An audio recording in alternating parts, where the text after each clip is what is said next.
जय जगन्नाथ। कौन आपण जानते कि रोड साइड रे गछरे एमिति व्हाइट कलर पेंट कौन पे करा जाय थाए? गछ गुडा को व्हाइट पेंट करिवार बहुत सारा रीजन थाए।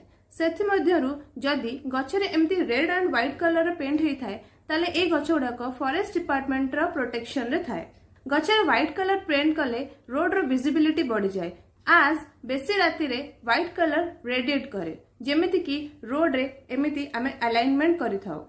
जदि व्हाइट कलर पेंट करिवार एते सारा एडवांटेज अछि ताहाले गछरे एमिति हाफ व्हाइट पेंट कोन पेंट करा जाय? तार मेन रीजन होची गछर ट्रंक पार्ट रे पेस्ट एंड टर्माइट अटैक हबार बहुत चांसेस थाए। पेस्ट एंड टर्माइट अटैक कले गछ को वीक कर दिए। जदि हमें व्हाइट पेंट कर दोचे ताहाले पेस्ट एंड टर्माइट्स अटैक करिवार चांसेस बहुत कमी जाय थाए एंड गछरे क्रैक्स हबार चांस भी कमी जाय थाए। आ गोटे बड़ रीजन होची व्हाइट पेंट करिवार गछर स्ट्रेंथ एंड लाइफ स्पैन भी बढ़ी जाय थाए। Isn't it amazing?